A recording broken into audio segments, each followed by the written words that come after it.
Ahoy!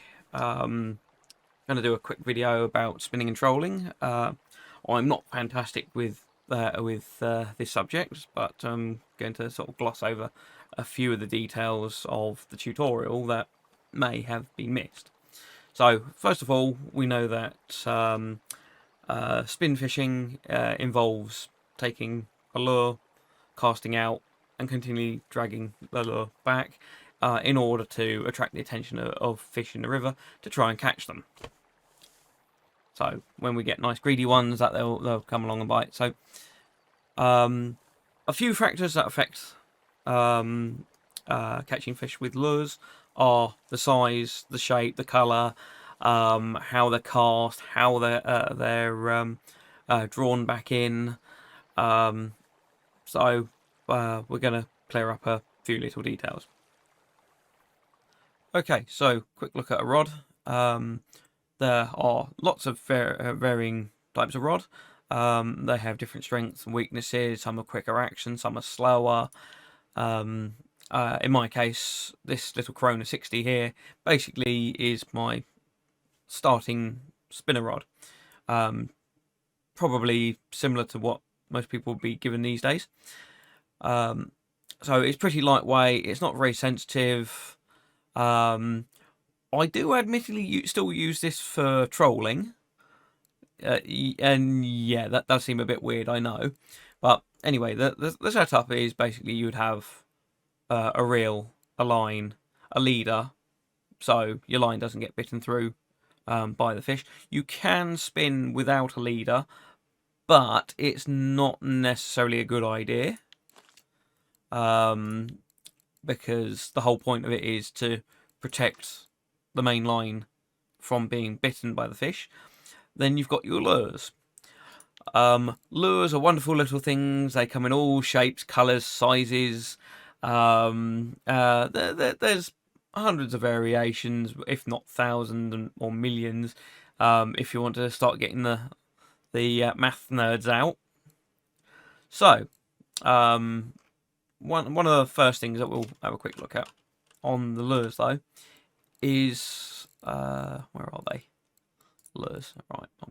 So, as I was saying, they come in different shapes and sizes. This is a nice little furry TO1. But every lure has the ability to have its hooks changed. You get them in different sizes. You get them with different tassels. You can have them without tassels, different colours, blah blah blah. There are literally so many variations of them.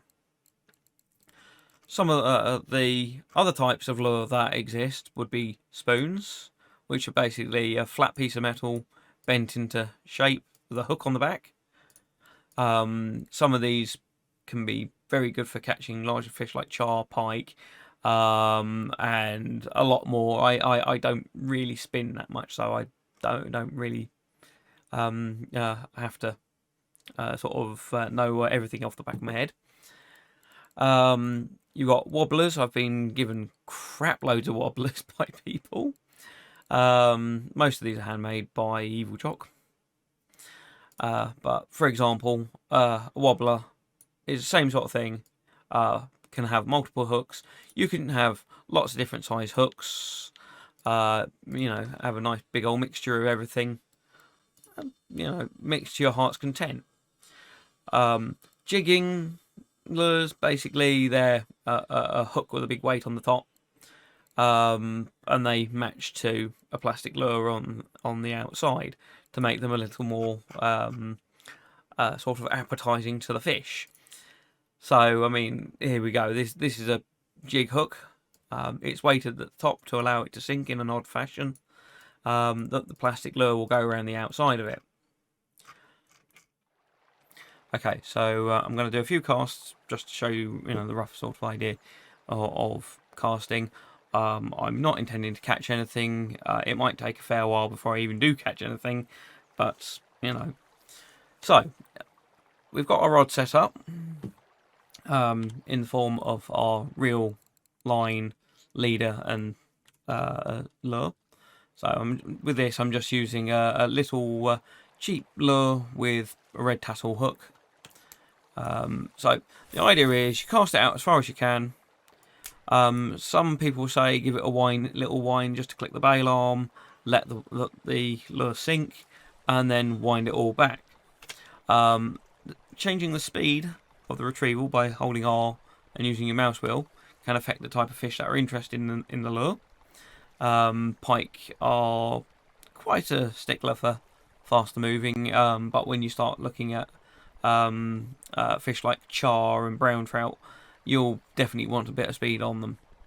Other fish like perch and other small spinner fish will, like to have it slow. Okay, I'm going to leave it there for the time being. I'm going to let the video play out on a few more clips. So, thanks for watching.